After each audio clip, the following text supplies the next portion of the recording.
Good morning and welcome to the Light Annual Festival. I think when we tried to imagine what we would say, at least for me personally today, that word reimagining kept coming to mind. And on behalf of so many people, we say welcome to a day where we reimagine what can be when we center the public in public health. On a personal side, I am a mother to a son on the autism spectrum, and I often begin with his story because he colors my life with light. Autism doesn't define us, but rather is the stories of his resilience, our many ways of overcoming one meltdown or the other, the breathing we do throughout the day, how we use art, stories, just even reflection often to get through each day. And it is why, a part of me knew that aspect was not reflected in the public health that I learned in school. And then trying to figure out how you do that directly and overtly as a member of the public, that lived experience to take those stories seriously as a theme, as a source of healing was something personally I know I've been hungering to do, needing to do it, and having a community of like-minded people has paved the way for me. And if you think of the public, we've long understood that they too need a space to remind us all of the struggle, the history, what might be, what should be, to show a true face, all of that that are often muffled or silenced, and just to make a concrete showcase of what it means to be the public in public health. And I know our stories will not be different from many that you will hear today, of all the so many people we've brought together to share their experiences, be it stories, poetry, art, letters, to showcase how many of us navigate health our way for the people we love, for our communities, or just simply to be. And it's for this reason we bring you Light, our experiment with a goal to center the public in public health. And I'm going to turn it over to, and my name is Juliet Iwelunmor. I'm sorry I didn't introduce myself. And it's an honor and a privilege to just sit here amongst you guys to reflect on what can be when we put in work for the public, knowing that it is not a luxury, like Audre Lorde would say. It's something we do take seriously, and we hope that you can join us on this journey as we reimagine what public health can be as we kick off the second annual Festival of Light. Over to my esteemed colleague, Dr. Idia Thurston. Morning, everyone. And this occasion of Juneteenth weekend, very excited to be here to talk about bringing in light. And it's awesome to be in Texas, right, where Juneteenth was centered and started many, many years ago. And yet the things that we were fighting for then, we're still fighting for in some ways now. It looks different, but we continue to fight for it. And as Juliet and I have been partners in this, and planning and thinking and wondering how we reimagine ways that we were taught and we were raised in thinking about health, psychology, public health, having these conversations about what it means to have light. We realized it was beyond us, and we needed the public, you all who are here and who will be joining throughout today, to think together, to reimagine together. Because the one thing that is consistent is that we are nothing without community, and our community is what holds us up, is what lifts us up. It's what brings in light into, I know, my life and the life of my family and friends, and so many of us who are together in community today. So as we join in community, I will stop talking and let the community talk.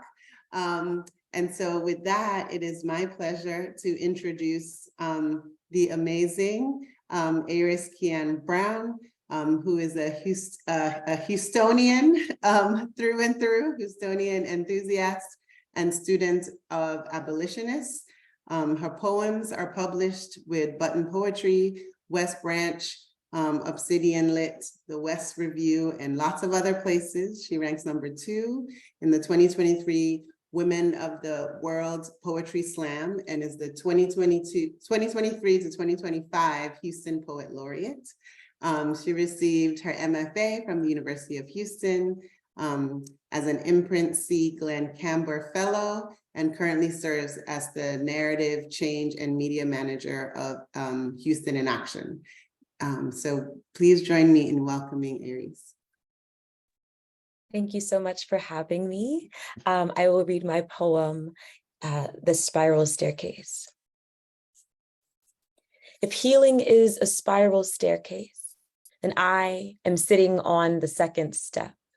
I've set my stakes and planted, crouched and cross-legged at the base of a winding beast, its twisted steel beneath my iron backside, and this too is an act of resilience, a willingness to give myself the minutes, months, moments it takes to tackle a new stair.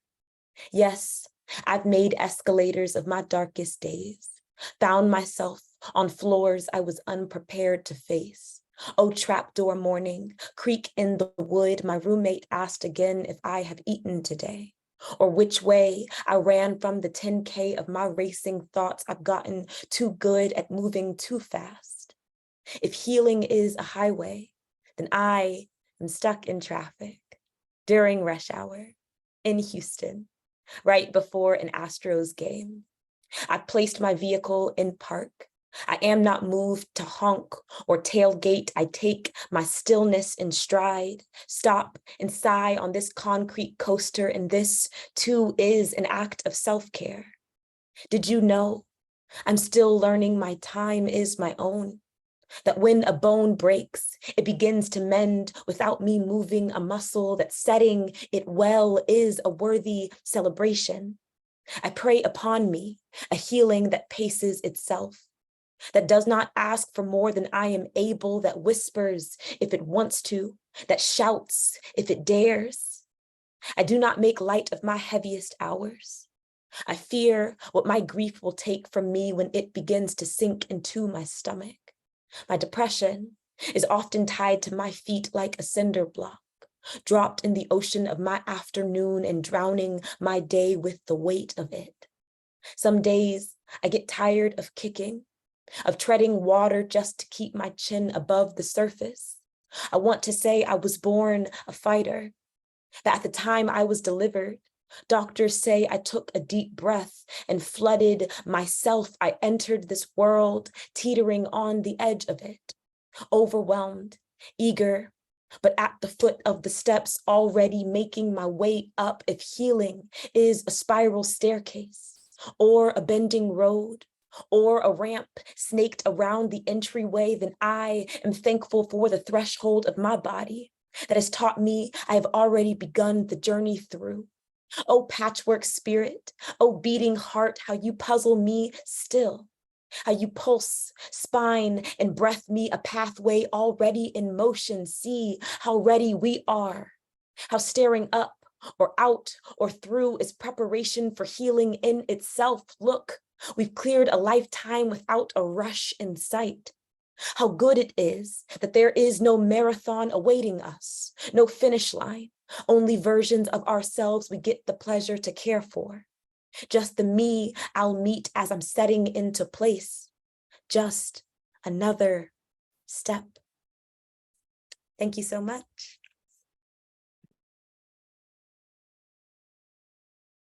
Oh, wow. Thank you. Thank you. Thank you. Thank you.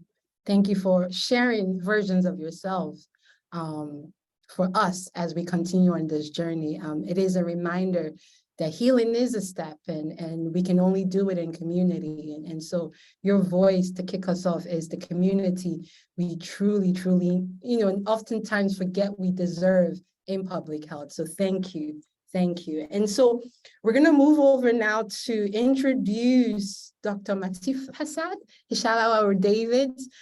She's the Director of Health for the City of St. Louis. Received her medical degree from Cleveland Clinic Lerner College of Medicine, a master's in public health from Case Western, completed internal medicine residency at University Hospitals at Case Medical Center, and went on to complete her infectious diseases fellowship at Washington University School of Medicine. Now, the accolades describing her are much in terms of being a national and international medical contributor with a particular focus on marginalized populations, with features in CNN, BBC, Al Jazeera, MSNBC, and Newsweek. Let me tell you a different aspect of her. Mazi Kunene, a South African poet, has a poem that begins the following lines, "And the great ones are here." I think when I think of Dr. Mati, I see her reflected in the poem.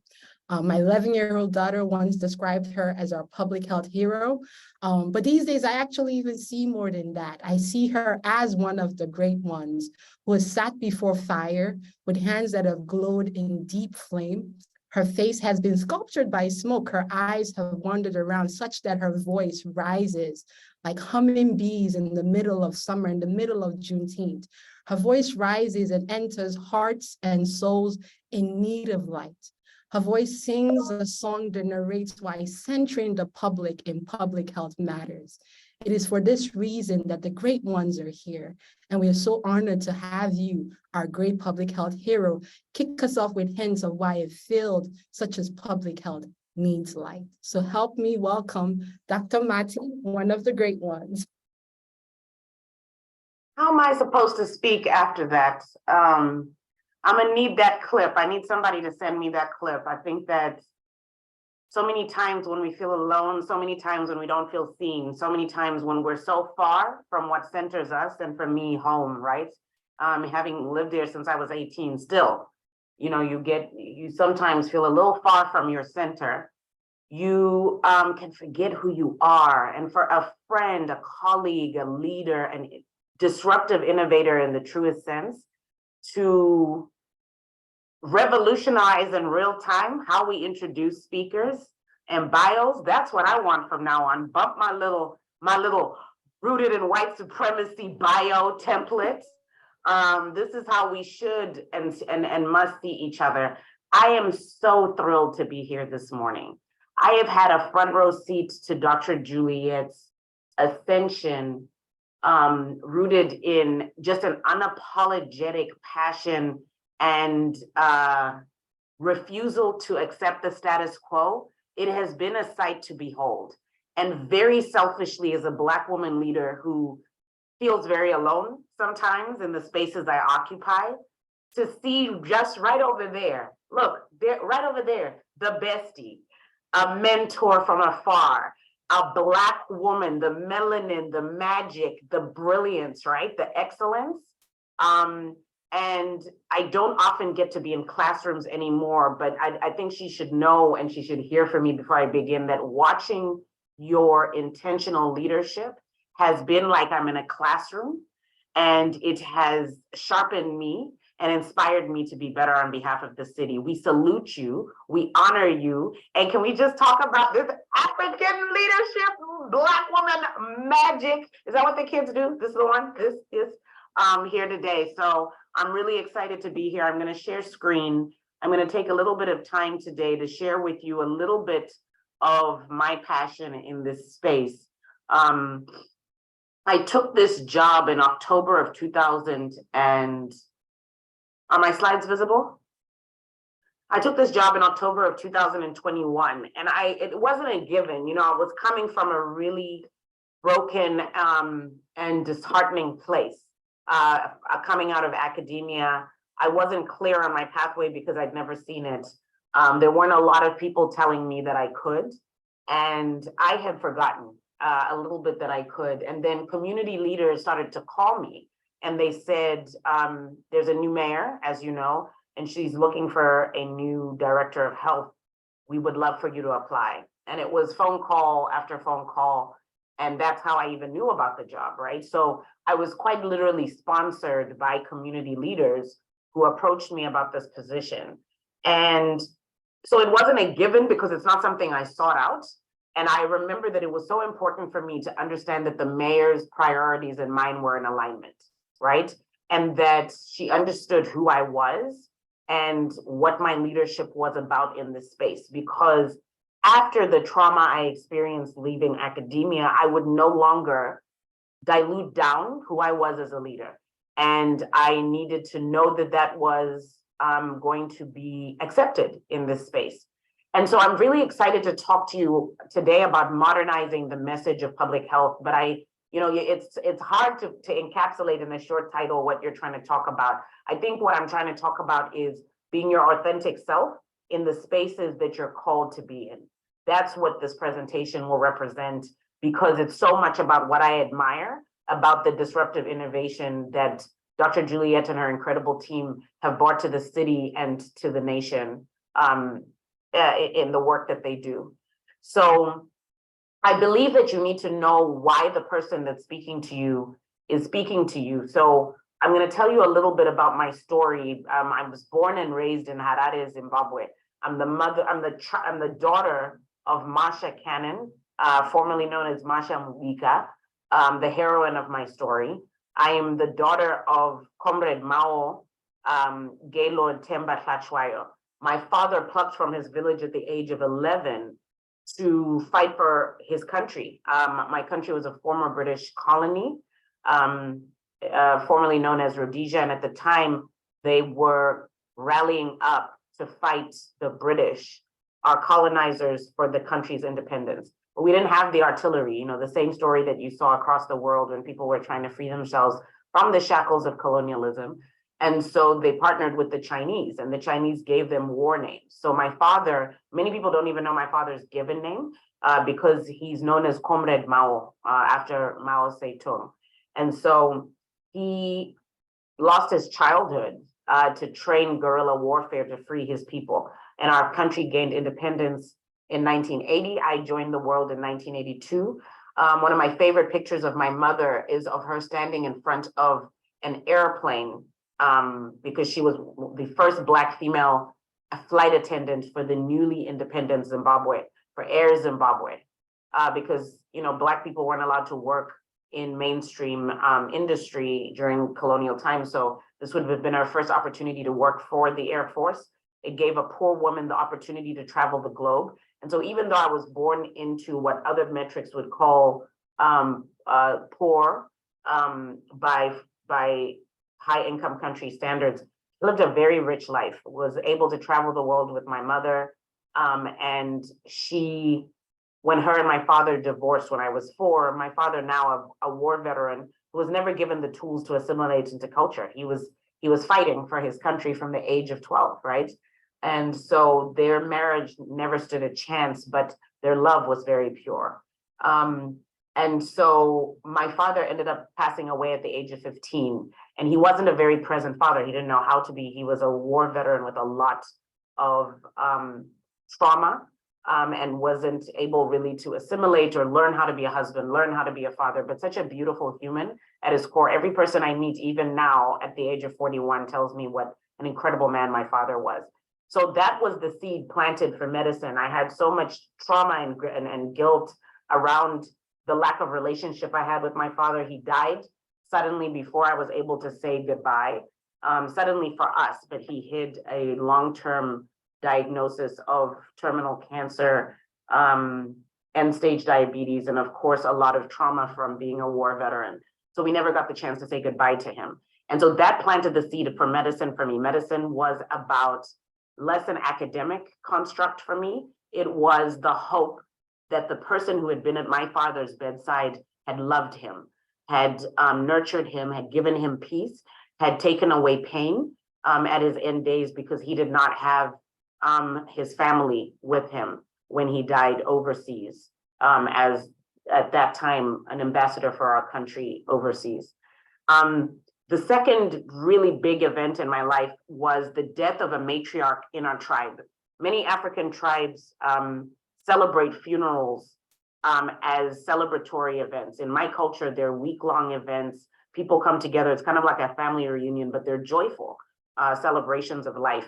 And this matriarch in our tribe died shrouded in shame. I remember it was a very bland funeral, didn't get a lot of the beauty and the richness that our culture usually has. And it was my first experience with stigma. And as an adult, I learned that she ended up dying from AIDS at the beginning of the global epidemic. And this was a woman who had married her husband, a virgin, never cheated on him. And it was his indiscretions that brought HIV and AIDS into their home. And she subsequently died. And I will always be so triggered by how this woman, this matriarch of our family, this beautiful human, got this funeral that just did not honor who she was. And that planted the seed for me wanting to be an infectious diseases doctor who took care of people living with HIV very specifically. So my mother put me on a plane at 18. We were poor, so she told us at a very young age that we needed to use education to fulfill our dreams. We were straight A students, all three of the girls that she raised, and I then got a full scholarship to do undergrad at a very small undergraduate college. I then went on to Cleveland, where I lived for 10 years. The picture in the middle there is our white coat ceremony, where I did my medical training, my public health training in Cleveland, at both the Cleveland Clinic and Case Western. And then I met my hunk of a husband during medical school. And they say not to follow a man. You don't move for a man without a ring. But I had a ring on my finger. So as an engaged woman, I followed him to St. Louis, where I did my fellowship in infectious diseases. You see my fellowship class, the 5 people at the bottom of the screen, and we've been in touch to this day. But academia was not a safe place for me. I didn't see people who look like me. Many macroaggressions and overt racism and misogyny. No clear pathways for people like me who weren't traditional basic science or clinical researchers. I didn't see a lot of role models for the type of healer I wanted to be in medicine, which was someone intensely passionate about clinical medicine, intensely passionate about community engagement, public health, and health equity. So being lost and not having formal pathways for mentorship, for sponsorship, and for clear advancement and promotion in equitable ways, I got lost, and I tried to be a version of myself that I thought academia would accept, and they never did. And so I found myself a new attending out of now my fellowship at the 7 months pregnant at the beginning of the COVID-19 pandemic, the only Black woman in the department, the only pregnant woman in the department, and suffered multiple traumas at the same time, leading a global pandemic as all of us infectious diseases doctors had to, having a child, only a month into the pandemic, being bombarded by Maternal Fetal Health Week, which told me that I was 3 times more likely to die at childbirth just by virtue of being Black. My baby came a week early. I think it's clear why. And then George Floyd was murdered.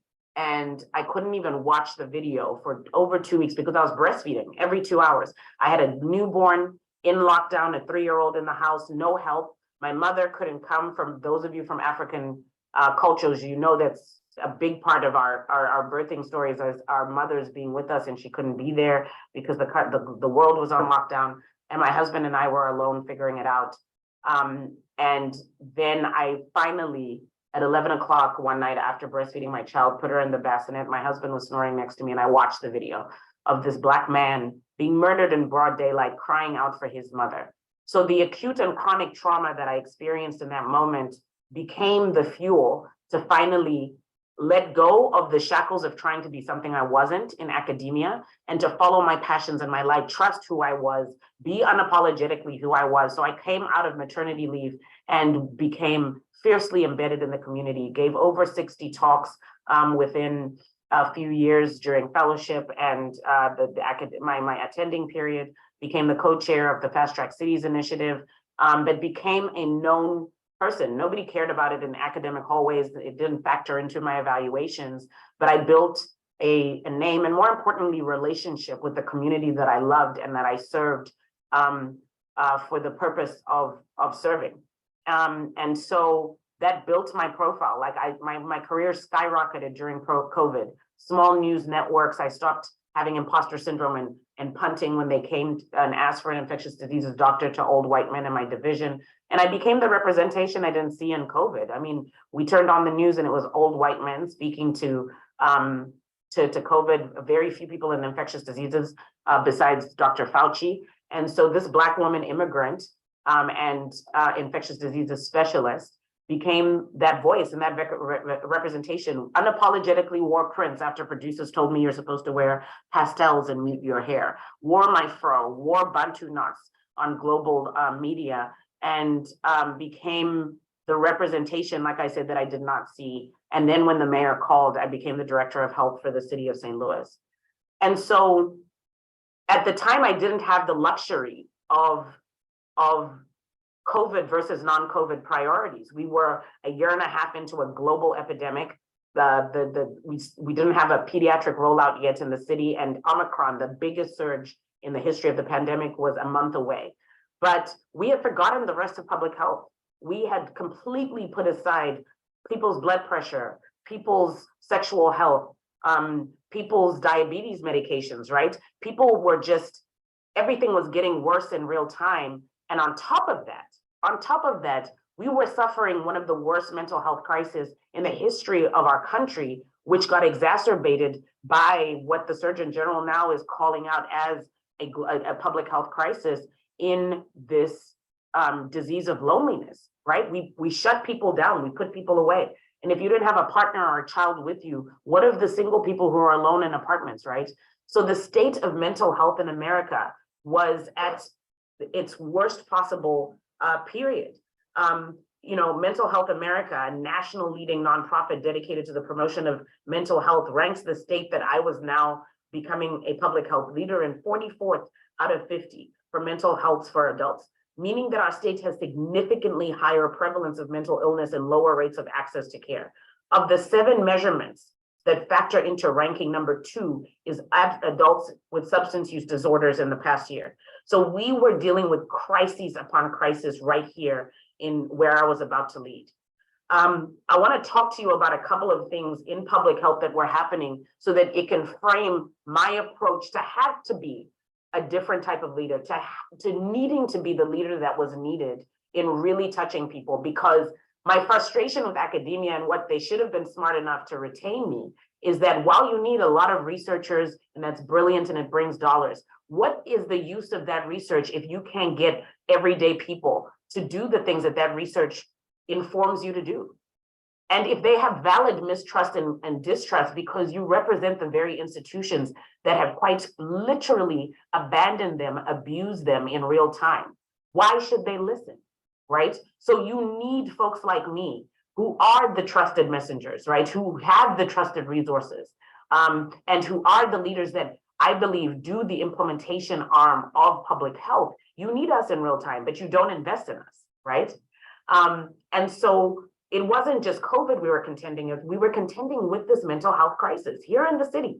We had the highest mental health related emergency room visits in all age categories compared to our county counterparts. Suicide attempts and suicidal ideation in the city of St. Louis, primarily seen with our men, primarily seen in the Black community, primarily seen with the breadwinners and young people aged 25 to 34, right? This was an absolute crisis, and it shouldn't shock you because the same populations that I'm talking about, copy and paste disproportionate impact for high blood pressure, copy and paste for strokes, all cause mortality, right? So we knew we needed to prioritize behavioral health as well. And prioritizing mental health is key in addressing public health in our community. But that stigma that I'd experienced as a child, the stigma is also right here, halfway across the world from where I was born and raised. And we stigmatize within sexual health, we stigmatize within mental health. We have multiple crises happening right alongside each other. So for me, one of the first things I had to do was really ask the mayor, what are your priorities in this space? And she told me violence prevention, makes sense, right? St. Louis is always ranked one of the most violent cities across the nation, behavioral health, and then I came through with sexual health and chronic disease. But, and so I was so idealistic. Oh my gosh, right? I come from my ivory halls where you can make everything an academic plan and construct, right? And I did a listening tour for a month. I met with health directors across the country. I had a plan. I was gonna hit the ground running. First all staff meeting, we were gonna do our missions and goals together and we're gonna hit the ground running. And then that first staff meeting came and all I heard from my staff is, we're burnt out, we feel undervalued, and we're grossly underpaid, on repeat. And I realized that I had to change everything. When I joined the health department, there was not one person employed to do the work of any of the priorities I just discussed. Not one person hired to do violence prevention work, not one person hired to do behavioral health work, not one person hired to do chronic disease in isolation. We were subcontracting and contracting work. We were overwhelmed by that. It diluted our priorities. We were in debt. It was an absolute mess because the staff were literally doing the jobs of 3 to 5 people, grossly underpaid to get this city and this region through the biggest pandemic of our time. So one of the first things that I had to look at was launching our first ever behavioral health bureau, hiring folks who are from North City, who have been a part of the trauma and abuse every day, and who are passionate about helping their people in the same way I started to become unapologetic about in my career. So we went to work. We asked the mayor to fund 14 positions, but the city did not have budget to support the operational functions. So we raised over $4 million through grants at the state level. And then the mayor's office came through with an additional $2 million from the ARPA funds. We formed the city's first bureau by being intentional and really understanding systems. So another horrifying thing is bureaucracy, right? I was a very naive physician. I didn't know what it took what the political landscape and of public health looked like. And part of the shocking part of it is just how difficult it is to do things that high resources places do every day, right? I had 1% of the city's budget. It took Department of Personnel 6 months from posting a position from someone to being in my office. It was a completely untenable and chaotic construct and an environment that I had to build infrastructure that supported a truly burnt out and undervalued staff, right? So what we did was give them time. We worked on the infrastructure, knowing that you can't undo decades of disinvestment and chaos in months. And so I went and asked for help, used old contacts. The CDC director was coming here to give a talk at WashU. So she reached out from work I'd done with her before and asked for an hour's meeting with me. I said, no, I think I need 6 hours with you for you to really see what's going on. So she selected us as the first health department that she'd ever visited. We took her to the hood. We took her to North St. Louis. I wanted her to meet the CEOs, the Black CEOs of the federally qualified health centers, the people who have been upholding public health every day with little to no sustainable resources. I wanted her to meet my employees. They got to give presentations and take her around and talk to them about their work. They got to have a sense of pride in meeting, the highest leader of the CDC. And then I told her that we needed a bureau. So she committed 7 CDC employees to come and start this work for us. And this is what started the City of St. Louis's Bureau of Behavioral Health. They were to deliver a strategic plan, but unlike former plans where we just do a strategic plan and then redo it every couple of years, we asked for an implementation strategy, a sustainability plan, so that long after I've gone, this work will continue.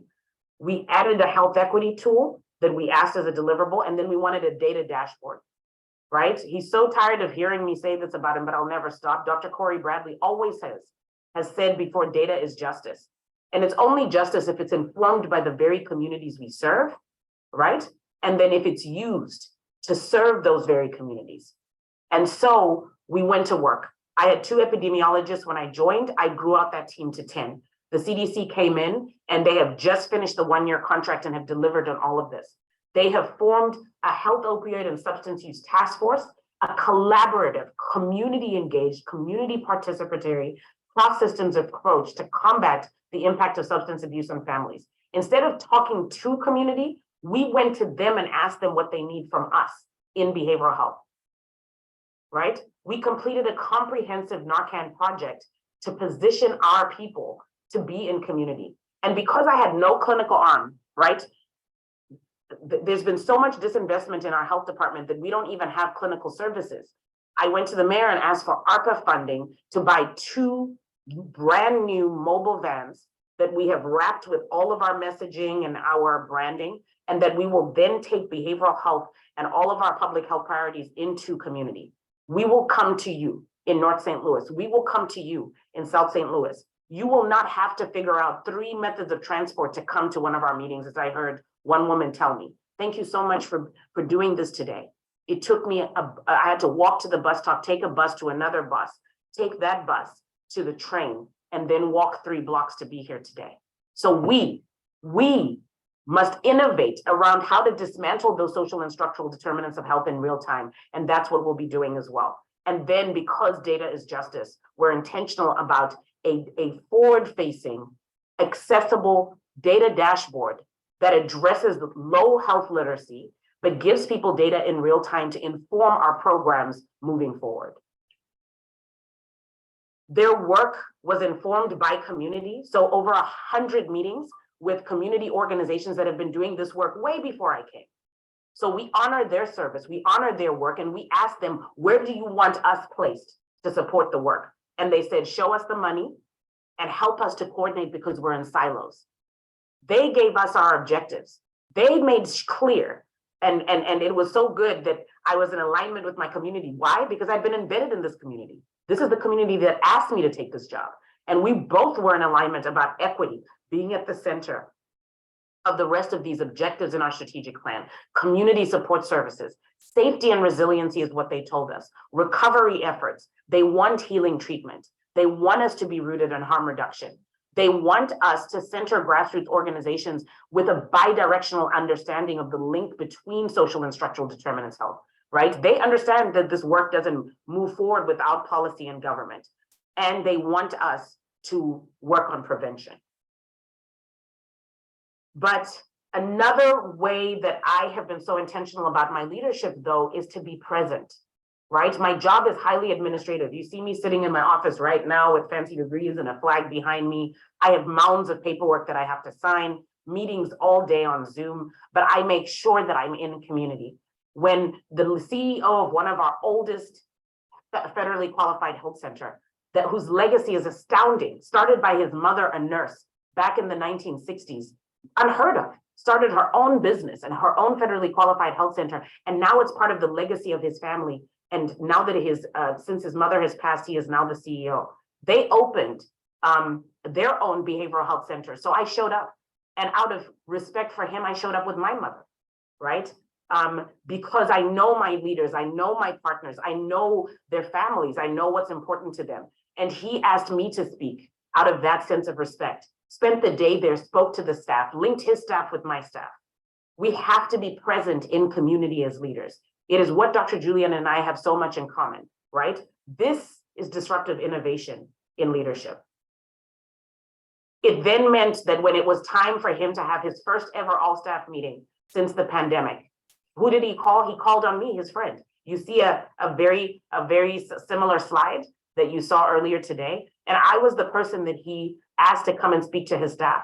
So another part of my ministry is to be the person that engages with other people's teams and staff, that speaks to them in real time, that makes them understand what public health is and must be, how central their jobs are. I advocated on stage because I'm a real person too, held him accountable to staff value and incentivization and pay. And so the relationship building part, people are like, you know, how do you do this? And can you do a workshop? It's about relationship. You are in relationship with the people that you serve. They are in my building, I am in there. They know my people, I know their people. So they are not just staff for a team over there. When we see each other in community, we greet each other by name, we know each other because we do this work together. You have to be willing to be outside of your comfort zone. I was invited by a very young group who went to a partner organization and said, we would like to invite you into our space. You guys do these old, dated, town hall meetings, right? I think about the CAB construct in academic states and how we're willing to do the same old methods. So the Hood Connect came to us and to our partners at the Integrative Health Network and said, okay, you are the two CEOs, let us throw the event and you come. They had food, they had music, they had a DJ, people were stepping, people were in community, they had roundtables for people to innovate.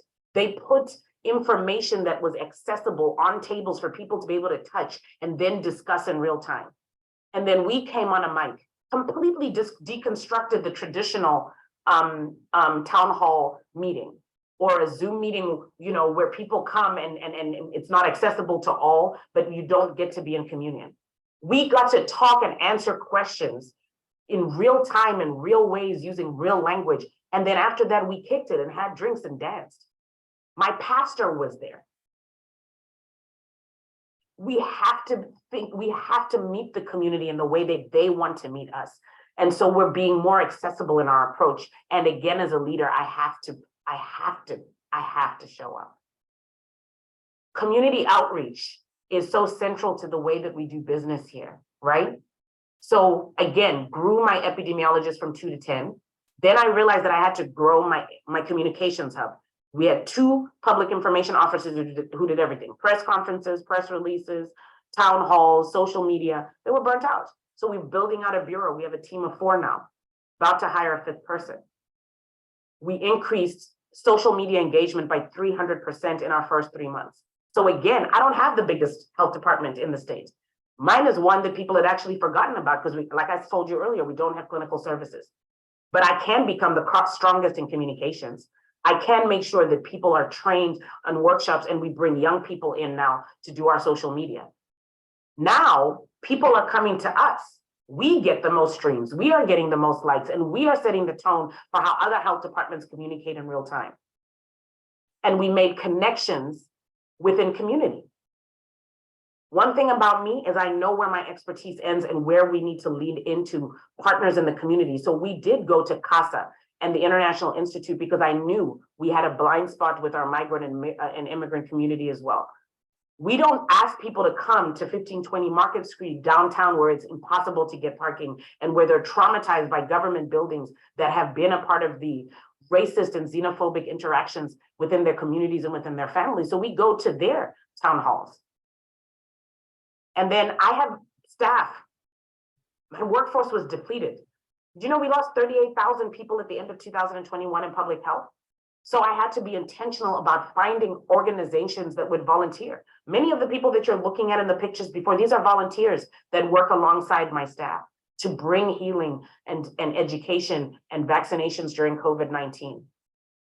We, through our partnerships and through saying, I don't have to be the lead, I don't have to be the person at the mic all the time, I just have to sponsor and partner with the people that are trusted.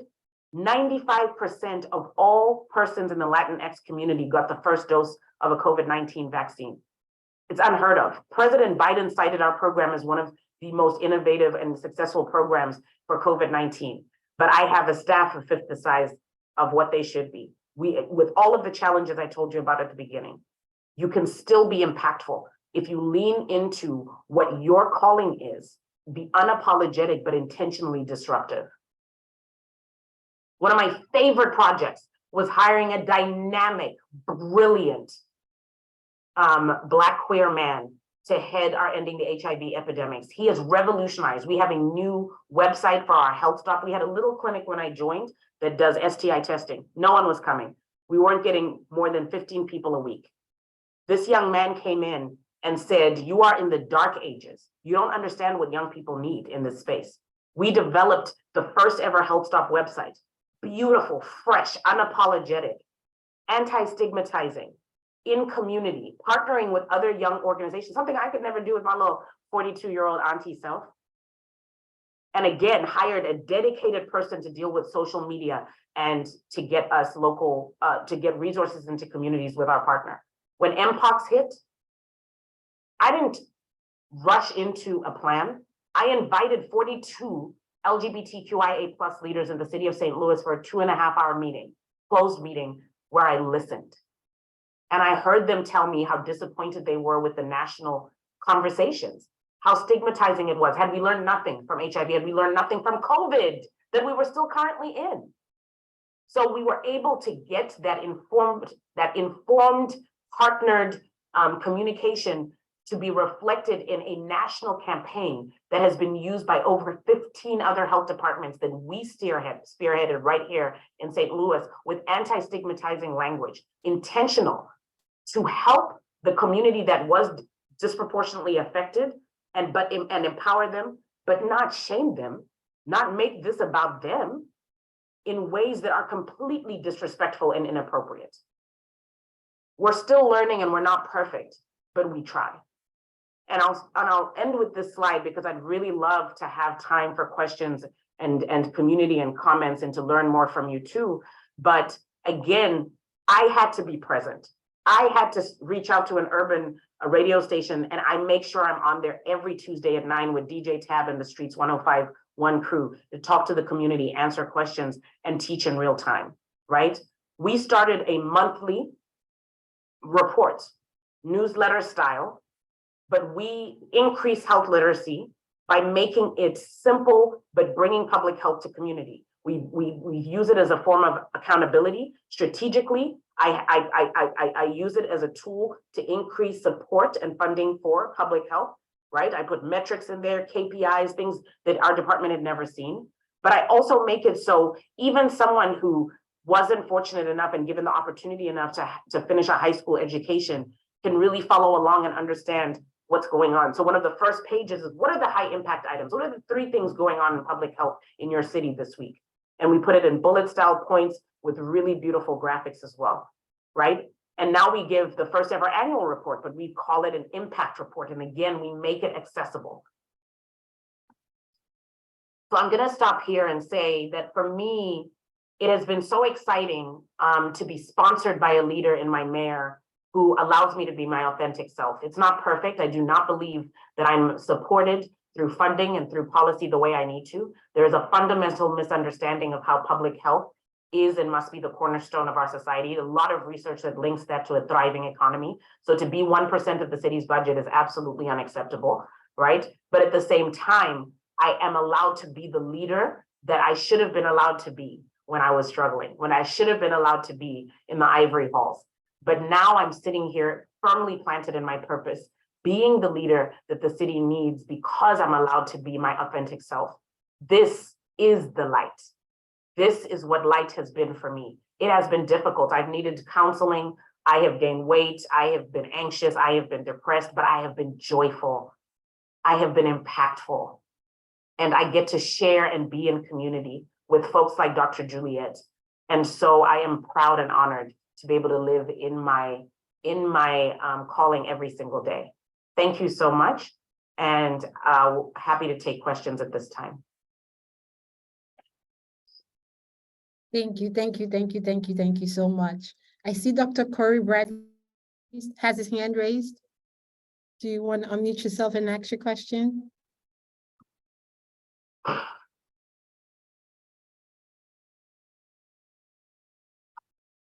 Dr. Bradley's in the house? Yes, he is.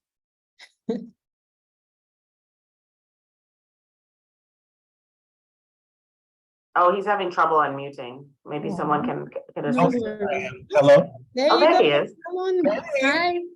Dr. Juliet. What's up? Hi, how are you, my dear brother? Hi. I'm so excited to be this. Like the Light Festival is family reunion, so I'm really Absolutely. Yes. excited to be here in this space. And Dr. Mata, you remain for me such a true north in this work, and I just want to honor and appreciate you. You're my friend and you're my mentor, and it's awesome to have both of those.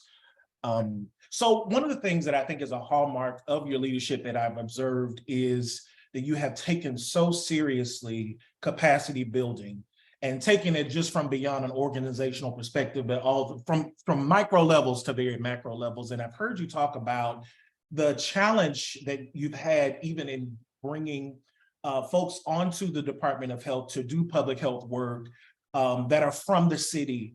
And one of those factors is the money part as well. But I wonder if it's also a matter of how we build capacity among like our younger folks, folks who are interested in, health careers. Everybody want to be a medical doctor. How do we get people to say That's right.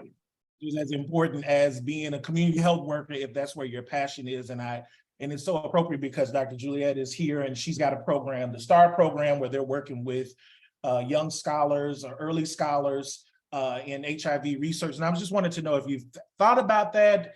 Are there ways that we need that we could tap into that and create pathways so that people could see that their matriculation can result in them being a change maker in their communities in the space of health? And any other ideas you have about what we need to do about Dr. Bradley, the bestie and a mentor right back to me. So tired of hearing your name, I'm sure, in all of my talks, but that is who you are. Like the people can't help but be inspired by you. And this is a question that I actually was giving accountability literally yesterday. And it's crazy. This is how linked you and I, because I haven't even had a chance to tell you about this yet, that there's so many beautiful things that we've done, so many things that we must own. And as Black women leaders, we have to, be our own flex, right? But there has been for me a blind spot in reaching out to young people. And I think there's an internal bias in the fact that I was trained as an adult doctor, that I don't believe that there's been enough focus at the health department around youth programming, but also engaging in young people, right? So I will say that the one area, there's a director in this city who is just the most beautiful leader, an incredible Black woman leader, Freddie McGowan, director of Slate. They have the most incredible internship program where they actually have paid internships for young people in the city to do exactly this work. So because of lack of capacity, I didn't even know that this was happening until about 6 months into my leadership. And then I was one of the first directors to be really intentional about going to Freddie, because first I was just trying to do, again, the old school thing of let me do some health fairs. The health department had never even done a health fair before. And I was like, oh, so we were doing online health fairs. And then Slate does this for the city. So I partnered with her. And through that partnership, through just not being locked into my own being exhausted and my own lack of capacity, just reaching out and partnering within the city and building those interdepartmental connections, we were able to partner with Slate and learn about this paid internship program that she's had for young people within the city. This has brought in so many beautiful, brilliant young Black, predominantly Black young people within the city through that way. They get paid internships to work in departments here, and then we're able to mentor them. I have now hired for full-time jobs, paid interns through this mechanism. So that was a beautiful start, and it's really grown our idea about how we should be interacting with young people. But we also have a phenomenal leader in Dr. Lakeisha Robinson in the mayor's office who heads up her youth programming from within her office. And I wasn't underutilizing Lakeisha. She's a friend, she's the homie. We are now going to be meeting to really talk about how she can bring expertise about holding us accountable to better youth programming within our bureaus, whilst building capacity for her, because she has no staff and no budget, and I've got that, you know what I mean? And lastly, what I will say is I was blown away by CJ Walker, who came, and as you know, CJ is an innovator in nationally, and certainly for Missouri around community health workers. And her and her team gave the most beautiful presentation about what community health workers are, who they are in this space, and all of the ways that we've evolved in medicine around this very traditional construct of healing being given primarily through physicians and nurses, and then maybe through a social worker and a case manager. Community health workers truly are the future for me. And they give these alternate pathways for people who, like me, love community and may not be made for the traditional pathways of education and higher education. And with some of the work that you know and you are partnering and leading us through for health equity, with these community vans that I have, we've got a $500,000 RFP that we will be announcing in the next 2 weeks for hiring community health workers. And I can see us, Dr. Bradley, bring together this partnership with Slate, my work with Lakeisha Robinson, and then folks like CJ to really connect more with our young people, empower them, give them the support through paid internships and other innovative models to get into public health in a way that's supported and doesn't lock them into these archaic constructs that don't serve them or our community.